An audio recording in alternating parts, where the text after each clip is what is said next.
There's a reason your Nan's Victoria sponge rose higher than anything you've ever pulled out of the oven, and it wasn't luck. It was a head full of tricks nobody bothered writing down. Number 14 on this list is something the best bakers do without thinking, and never explain on telly. And number 3 was so reliable that bakeries leaned on it for decades, then quietly dropped it the moment packet mixes turned up on the shelves. These are 30 baking tricks our Nans swore by, worked out in cold kitchens with no proper thermostat and barely a spoonful of sugar to spare. And every single one still works today. Before we start, hit that subscribe button, because at least 3 of these will change how you bake forever. Let's count down from number 30. Number 30. Warm the bowl before you cream the butter. Your Nan would never start a sponge in a cold mixing bowl. She would rinse it under the hot tap, dry it off, and only then drop in the butter and caster sugar.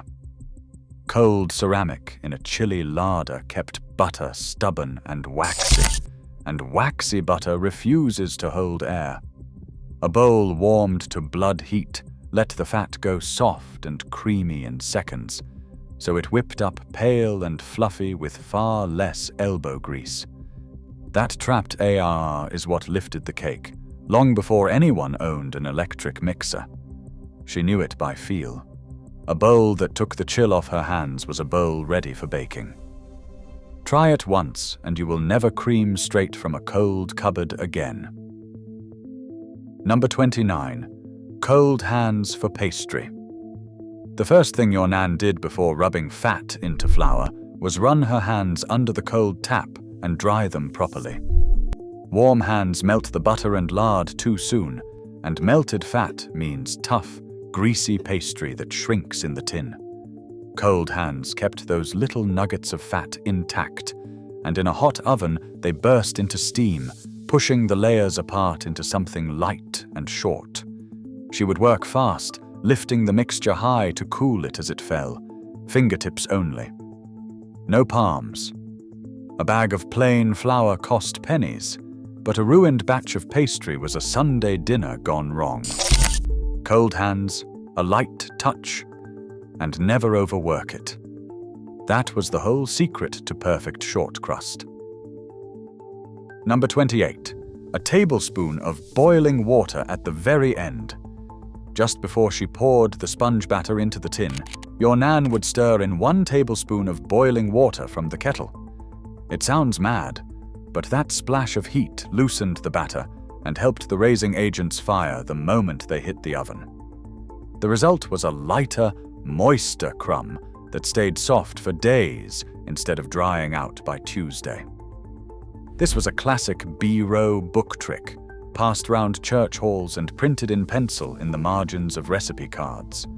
Modern bakers chase fancy stabilizers and emulsifiers for the same effect. Your Nan had already boiled the kettle for tea, 1 tablespoon, stirred in last, and the cake came out cloud soft. Number 27. Vinegar and bicarb for eggless chocolate cake.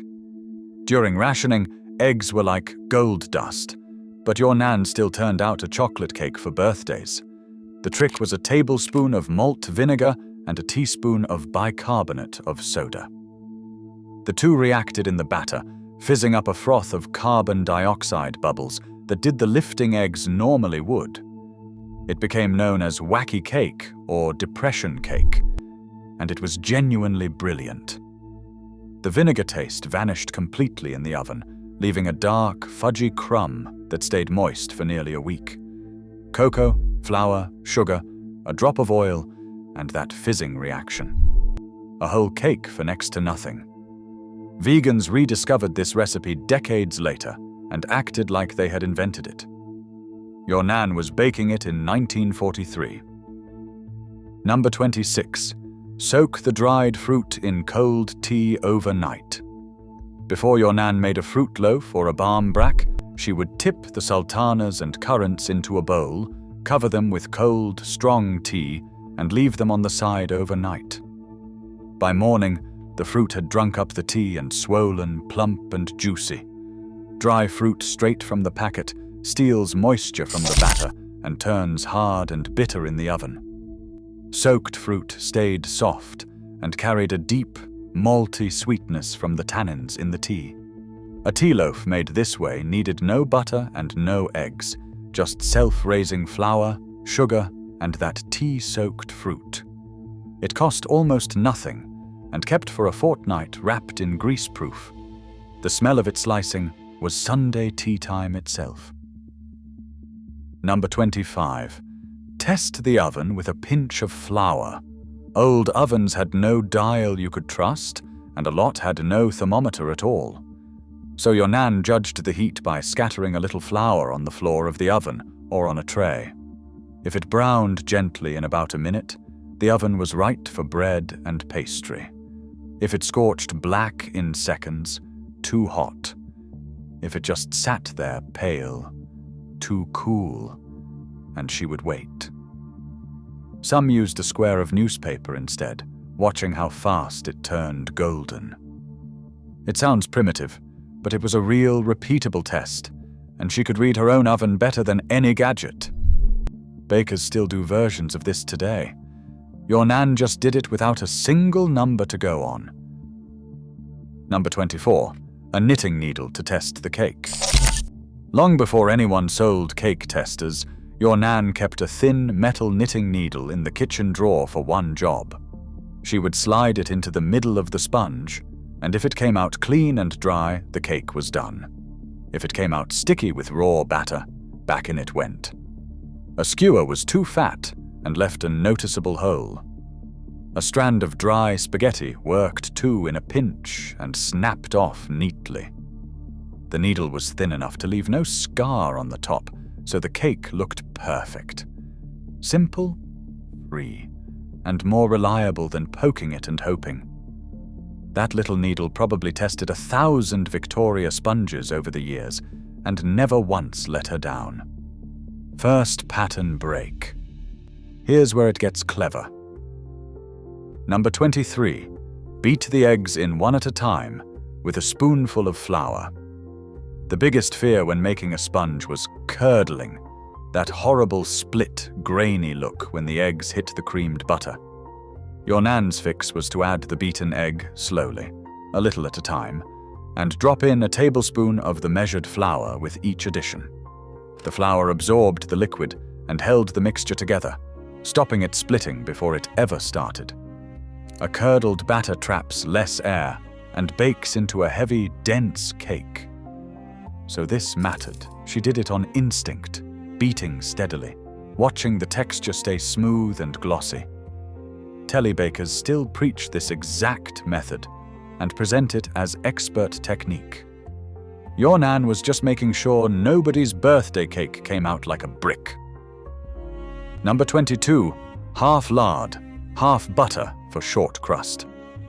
The secret to your Nan's pastry wasn't all butter, despite what posh recipes claim. She used equal parts lard and butter. The lard, being pure fat with no water, made the pastry shatteringly short and tender and stopped it going tough.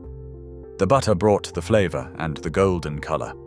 All butter alone gave a harder, snappier pastry that was lovely, but not the melting, crumbly texture of a proper pie crust. Lard was cheap, a few pence a block, and kept for ages in the cold larder. This balance is why an old-fashioned meat pie or jam tart had that distinctive give that all butter shop pastry just can't match. Two fats working together. The bakers who scaled up and switched to all margarine lost something real. Number 21. Knock the tin on the worktop. The moment your Nan poured cake batter or filled a loaf tin, she'd lift it a few inches and drop it firmly on the worktop 2 or 3 times. That sharp knock burst the big AR bubbles trapped in the mix, the ones that bake into ugly holes and tunnels through the crumb. It also leveled the batter so the cake rose flat instead of doming and cracking. You'd hear that bang bang from the kitchen and know a cake was on its way into the oven. It's a tiny step that takes 2 seconds and modern home bakers skip it constantly, then wonder why their sponge has caverns inside. Your Nan knew. A good cake starts with knocking the air out before the heat even touches it. Number 20. Grate the butter when it's frozen. For scones and the rubbing in method, your Nan had a shortcut that beat fiddly fingers. She'd keep the butter in the cold and grate it on the coarse side of the box grater straight into the flour. The little frozen shreds coated themselves in flour and stayed cold and separate, so when they hit the oven, they melted into steam pockets and lifted the scones sky high. No warm hands, no overworking, no melted, greasy mess. A handful of light tosses with a knife, and the rubbing in was done in seconds. Cold fat is everything in scones and pastry, and grating kept it colder than fingers ever could. This is a baker's trick that's quietly come back into fashion. Your Nan was doing it with a grater older than your mum. Number 19. Don't twist the cutter for scones. When your Nan stamped out her scones, she pressed the cutter straight down and lifted it straight up. Never a twist. Twisting the cutter seals and crimps the cut edge, and a sealed edge cannot rise properly, so the scones come out lopsided and squat. A clean, straight cut let the layers spring up even and tall in the oven. She would also flour the cutter between each stamp so the dough did not drag. A good scone should rise nearly double and split clean down the middle for jam and cream. Most people ruin them at the very last second with one careless twist of the wrist. Straight down, straight up, and you will get the proud, towering scones that win at the village fete. Number 18. Brush only the tops of the scones. Following on, when your Nan glazed her scones with beaten egg or milk, she was careful to brush only the top surface, never letting it dribble down the sides. Egg wash running down the cut edge glues the layers together, and glued layers cannot rise. By keeping the wash on the top alone, the sides stayed free to spring up tall, while the top went glossy and golden. It's the kind of detail that separates a proper bake from a flat disappointment. She would use a pastry brush or a scrunch of grease-proof paper if she did not have one, dabbing gently. 2 scones, the same dough, the same oven. The one brushed carelessly comes out stunted. The one brushed only on top rises like a champion. Tiny thing, enormous difference. Number 17. Sour the milk for the lightest scones. If your Nan had no buttermilk, and she rarely did, she would make her own. She would add a squeeze of lemon juice or a splash of vinegar to ordinary milk, then leave it for 10 minutes until it curdled and thickened. That acid reacted with the bicarbonate of soda in the flour, creating extra fizz and lift, and it tenderized the gluten so the crumb came out soft instead of chewy. Scones, soda bread, and Irish farls all relied on this. Fresh milk alone gave a heavier, tighter bake. The soured version was the difference between a scone that crumbled tenderly and one you could have thrown at the cat. A penny's worth of lemon juice turned plain milk into the secret ingredient. Bakeries used buttermilk for the same reason. Your Nan just made it on the spot. Number 16. Corn flour in the shortbread. Your Nan's shortbread melted on the tongue, and the reason was a swap most people never knew. She replaced a portion of the plain flour, usually about a quarter, with corn flour. Corn flour has no gluten, so it kept the biscuit from going hard or chewy and gave it that famous sandy, crumbly melt. All plain flour made a tougher, snappier biscuit. The corn flour was the difference between shop shortbread and the kind that dissolved the moment it touched your mouth. Butter, sugar, plain flour, and that handful of corn flour pressed into a tin and baked low and slow until barely golden. Some Nans used semolina or ground rice for the same crumbly effect, and a bit of grit you could feel. Either way, the trick was the same. cut the gluten, keep the melt. Second pattern, break. Now here's one the food companies were happy to see vanish. Number 15. A spoon of custard powder in the sponge. Your Nan would sneak a tablespoon or two of bird's custard powder into a plain sponge or shortbread. It did two jobs. The corn flour in it lightened the crumb and kept it tender, and the vanilla and color gave the cake a warm golden hue and a soft, comforting flavor without paying for vanilla essence. A tin of custard powder cost a few pence and lived in every cupboard. It turned an ordinary Victoria sponge into something richer and a butterier-looking shortbread without a scrap more butter. The companies selling fancy cake mixes never advertised this, because why would they tell you that a cheap tin you already owned could do half the job? Your Nan worked it out for herself. Number 14. Whisk the eggs and sugar over warm water. For a fatless sponge, the kind used for trifle bases and Swiss rolls, your Nan did this in a bowl set over a pan of warm water. The gentle heat helped the eggs whip up to triple their volume, thick and pale and holding a ribbon when you lifted the whisk. That foam was the only thing lifting the cake, because there was no butter and no baking powder. Get the eggs warm and the sponge rose light as air. Cold eggs barely foamed and gave a flat, sad result. It took a strong arm before electric whisks, sometimes 10 minutes of beating, but the airy, springy sponge was worth every ache. This is the Genoese method posh patisseries charge a fortune for. Your Nan did it for a tuppenny trifle. Number 13. Fold the flour with a metal spoon. When it came time to fold flour into a whisked sponge, your Nan reached for a large metal spoon, never a wooden one, and never the mixer. She would cut down through the middle and fold over gently in a figure of 8, turning the bowl as she went, keeping every precious air bubble alive. A wooden spoon is thick and clumsy, and it knocks the air straight out, collapsing all that hard-won foam. The thin edge of a metal spoon sliced through cleanly. Overmix, and the sponge bakes flat and rubbery. Fold it just until the flour disappears, and it bakes high and tender. She would stop the second the streaks vanished. No more. It is a small choice of tool that decides whether all that whisking was worth it. Metal spoon, light hand, figure of 8. Number 12. A pinch of salt in everything sweet. Your Nan put a pinch of salt in every cake, biscuit, and pudding, even the sweetest. It seems backwards, but salt does not make things salty in small amounts. It sharpens and lifts every other flavor, especially sweetness and chocolate, and balances out any sickly edge. A sponge made with no salt at all tastes oddly flat and one note. A pinch wakes the whole thing up. She would add it to the flour without thinking, the way she added it to the chip pan.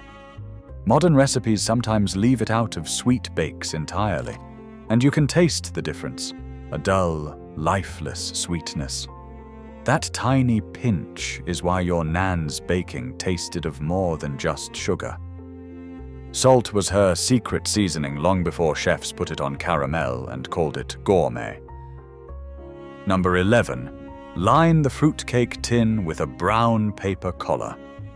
A rich fruitcake bakes for hours, and the outside burns long before the middle is done. Your Nan's answer was a double layer of greaseproof inside the tin, and a thick collar of brown paper, or even newspaper tied around the outside with string, standing taller than the rim. That collar shielded the cake from the fierce heat at the edges, so it baked slow and even all the way through without a hard, scorched crust. She would often sit the tin on a few sheets of paper, too, protecting the bottom. A Christmas cake represented weeks of saved-up fruit and money.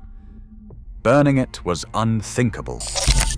This is exactly how proper bakeries protected their wedding and Christmas cakes. Your Nan did it with butcher's paper and a length of string from the drawer. Number 10.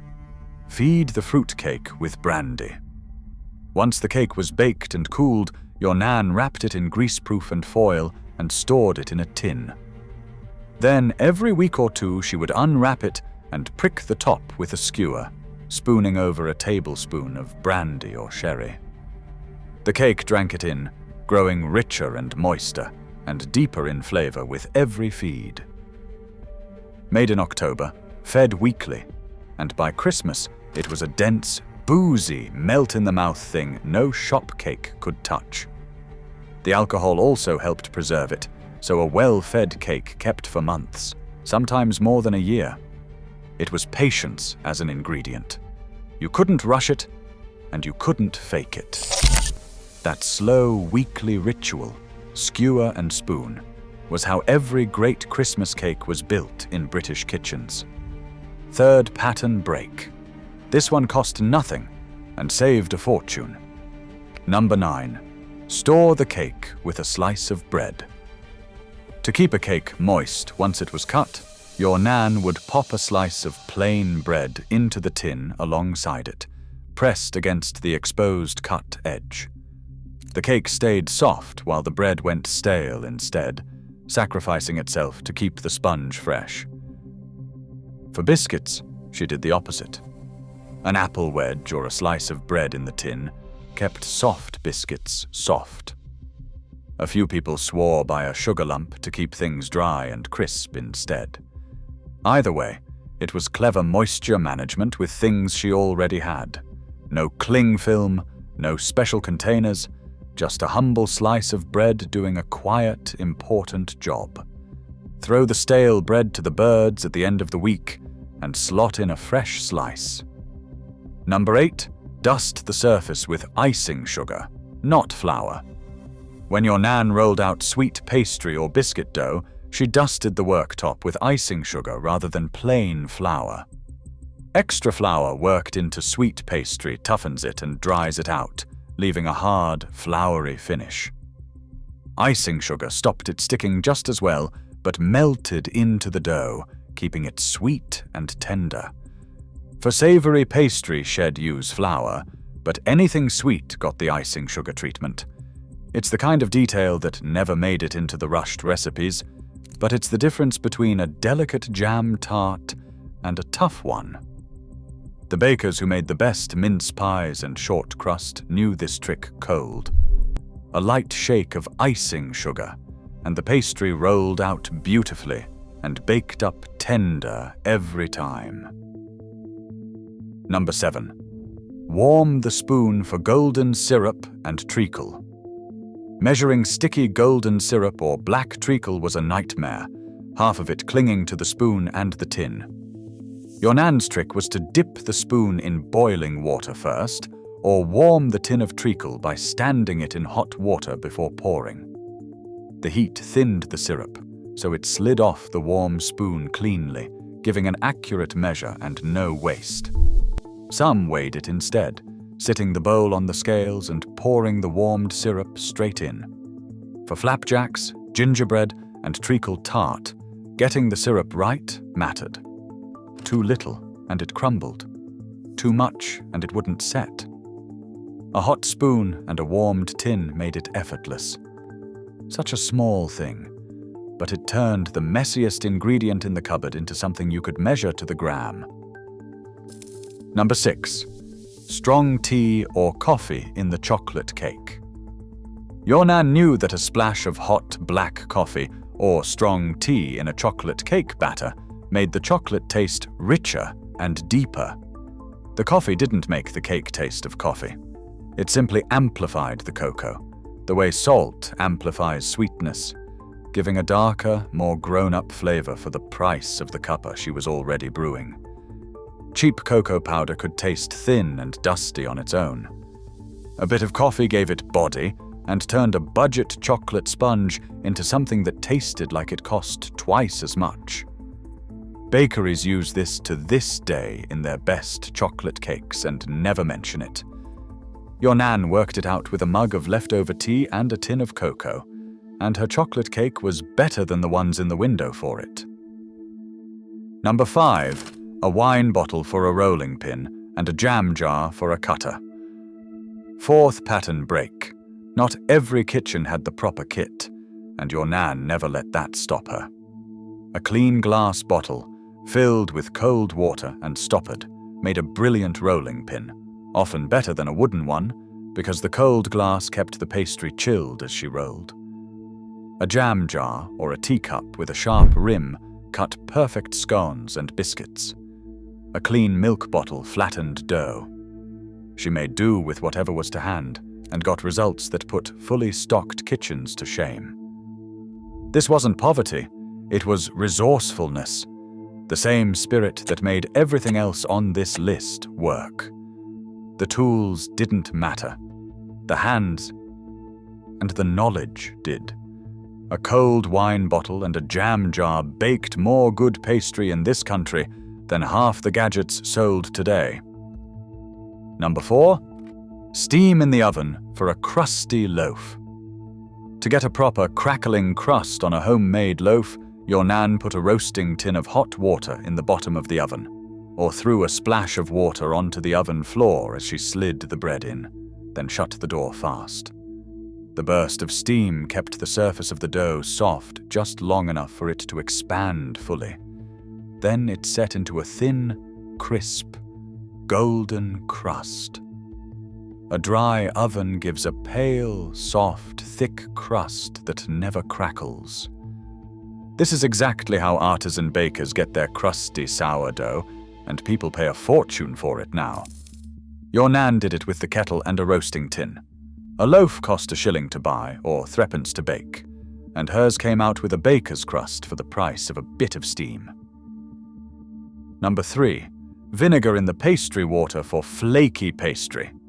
It sounds like it would ruin everything, but your Nan added a teaspoon of vinegar to the cold water when mixing pastry, especially for pies. The acid relaxed the gluten in the flour, which kept the pastry from shrinking and turning tough, and helped it bake up flaky and tender instead of hard. You couldn't taste it at all once baked. Lemon juice did the same job. This was so reliable that commercial bakeries used acid in their pastry for decades, then dropped it for cheaper shortcuts when frozen pastry took over, and nobody made it from scratch anymore. The result is the soggy, characterless pie crust on supermarket shelves today. A teaspoon of vinegar, a cold hand, and your Nan's pie pastry stayed crisp, flaky, and proud right to the last slice. Number 2. Mashed potato in the bread and the scones. One of the oldest tricks of all, and one of the cleverest.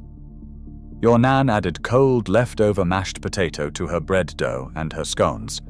The potato starch held onto moisture, so the bread stayed soft and fresh for days longer than plain dough, and the scones came out fluffy and light. It also stretched the flour further, no small thing when money was tight. Potato bread, tatty scones, and potato farls all came from this thrifty genius, turning yesterday's spuds into today's loaf. Nothing went to waste. A pan of mash made the Sunday dinner and then made Monday's bread.